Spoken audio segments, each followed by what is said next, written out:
Familia, Dios les bendiga. Bueno, seguimos aquí en la lectura de nuestro libro Los 5 lenguajes del amor. Dios les bendiga a todos y bueno, vamos a aprovechar esos minuticos para leer un rato. Y estamos arrancando ese capítulo que se llama Ama a quien no merece amor. Era un hermoso sábado de septiembre. Mi esposa y yo paseábamos por los jardines Reinolda disfrutando de la flora, algunas de las cuales se importaron de diferentes partes del mundo. En un inicio, los jardines los cultivó R.J. Reynolds, el magnate del tabaco, como parte de su hacienda. Ahora pertenecen al campus de la Universidad de Wake Forest. Acabamos de pasar el jardín de las rosas cuando me percaté de Ana, una mujer que comencé a aconsejar 2 semanas antes, aproximándose a nosotros. Caminaba con la mirada baja hacia el sendero de adoquines y parecía estar en meditaciones profundas. Cuando la saludé, se sorprendió, pero levantó la vista y sonrió. Se la presenté a Caroline e intercambiamos cumplidos. Entonces, sin ningún preámbulo, me hizo una de las preguntas más profundas que escuchará jamás. Doctor Chapman, ¿es posible amar a alguien que se odia? Sabía que la pregunta nacía de una herida profunda y merecía una cuidadosa respuesta. También sabía que la vería la semana siguiente para otra cita de consejería. Así que le dije, Ana, esa es una de las preguntas que más invitan a la reflexión de las que haya escuchado jamás. ¿Por qué no hablamos sobre eso la próxima semana? Aceptó y Caroline y yo continuamos nuestro paseo. Sin embargo, la pregunta de Ana no desapareció. Más tarde, mientras nos dirigíamos al hogar, Caroline y yo la analizamos. Reflexionamos sobre los primeros días de nuestro matrimonio y recordamos que a menudo experimentamos sentimientos de odio. Nuestras palabras condenatorias mutuas nos causaron dolor y pisándoles los talones al dolor, el enojo que se almacenó dentro se convirtió en odio. ¿Qué marcó la diferencia para nosotros? Los dos sabíamos que era la decisión de amar. Nos habíamos dado cuenta que si continuaba nuestro patrón de exigencia y condenación, destruiríamos nuestro matrimonio.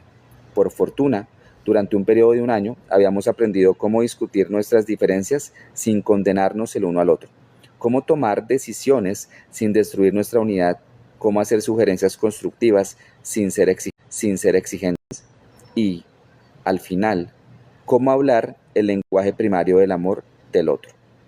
Nuestra decisión de amarnos se tomó en medio de sentimientos negativos mutuos. Cuando comenzamos a hablar del lenguaje primario del amor del otro, cesaron los sentimientos de ira y de odio. Nuestra situación, sin embargo, era diferente a la de Ana. Caroline y yo estuvimos dispuestos al aprendizaje y a la madurez. Sabía que ese no era el caso con el esposo de Ana. Me dijo la semana anterior que le había suplicado que fuera a consejería. Le había rogado que leyera un libro o escuchara una conferencia sobre el matrimonio, pero había rechazado todos sus esfuerzos para madurar. Según ella, su actitud era, yo no tengo ningún problema, tú eres la única con problemas. En su parecer tenía razón. Ella estaba equivocada, tan simple como eso. Los sentimientos de amor de la mujer habían muerto con los años. Debido a la constante crítica y condenación de su esposo, después de 10 años de matrimonio, su energía emocional estaba agotada y su autoestima casi destruida. ¿Había esperanza para el matrimonio de Ana? ¿Podría amar a su esposo que no merecía amor? ¿Alguna vez le respondería amándola? El mayor desafío del amor. Sabía que Ana era una persona muy religiosa y que asistía a la iglesia con regularidad. Supuse que quizá su única esperanza para la supervivencia conyugal estaba en su fe. Al siguiente día, con Ana en mente, comencé a leer el relato de Lucas sobre la vida de Cristo. Siempre he admirado los escritos de Lucas porque era un médico que le prestaba atención a los detalles y en el primer siglo escribió una narración ordenada de las enseñanzas y el estilo de vida de Jesús de Nazaret, en lo que muchos han llamado el más grandioso sermón. Leí las siguientes palabras, a las que llamo el mayor desafío del amor. A ustedes que me escuchan les digo, amen a sus enemigos, hagan bien a quienes los odian, bendiga a quienes lo maldicen, oren por quienes los maltratan, traten a los demás tal y como quieren que ellos lo traten a ustedes. ¿Qué mérito tienen ustedes al amar a quienes los aman? Aún los pecadores lo hacen así. Me parecía que ese profundo desafío, escrito hace casi 2000 años, pudiera ser la dirección que buscaba Ana, pero ¿podría cumplirlo? ¿Podría hacerlo alguien? ¿Es posible amar a un cónyuge que se ha convertido en tu enemigo? ¿Es posible amar a quien te ha maldecido, maltratado y demostrado sentimientos de antipatía y odio? Y si pudiera, ¿habría alguna retribución? ¿Cambiaría alguna vez su esposo y comenzaría a expresarle amor y consideración?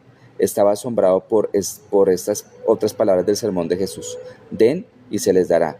Se les echará en el regazo en el regazo una medida llena, apretada, sacudida y desbordante, porque con la medida que midan a otros, se les medirá a ustedes. Bueno, familia, gracias a todos por haberse conectado. Ya aquí finalizó este live. Está leyendo un pedacito de este libro que se llama Los 5 lenguajes del amor. Recuerden que está en mi canal de YouTube y lo tengo en orden de pasta a pasta. Lo estoy leyendo y dejo una porción de esto. Dios les bendiga. Y bueno, pues la reflexión de hoy es interesante, ¿no? Y es podernos dar cuenta que dentro del matrimonio pues tenemos problemas, dentro del matrimonio pasaremos dificultades. Digo pasaremos porque las paso. Yo soy cristiano, pues gracias a Dios estoy con mi esposa, llevamos más de 14 años, hace poco fuimos padres nunca había llegado a esta parte del libro, y es poder entender la cuestión de amar al otro aunque me esté haciendo daño. Y a veces no se refiere al daño de pronto de que le golpees, etcétera, sino al daño de pronto de que hagas cosas que tú sabes que le incomodan, pero tú las hagas. Sí, mi esposa a veces me dice, amor, pero no hagas esto, y no, está como ese tema de, ay, y dice, bueno, síguelo haciendo, y la veo brava y todo, ¿sí? Y entonces es ver cómo únicamente el amor es el que nos lleva a, más que entender esa situación, es interesarnos por el tanque del amor del otro. Yo soy consciente que el tanque del amor de mi esposa es tiempo de calidad. Ella es consciente que mi tanque del amor son palabras de afirmación. Y basamos nuestra vida en eso. Por ejemplo, les cuento algo.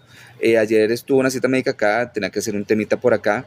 Yo estaba trabajando y yo dije, no, pues no alcanzo a verla. Y yo dije, no, yo la quiero ver. Estaba con mi hijo, estaba con mi sobrina y saqué un momentico de la oficina, ya igual era hora de almuerzo, y fui allá. Le abracé, cogió un carro y se fue. Pero ese tiempo para ella sé que es un reconocimiento único de mucho tiempo que podamos pasar juntos.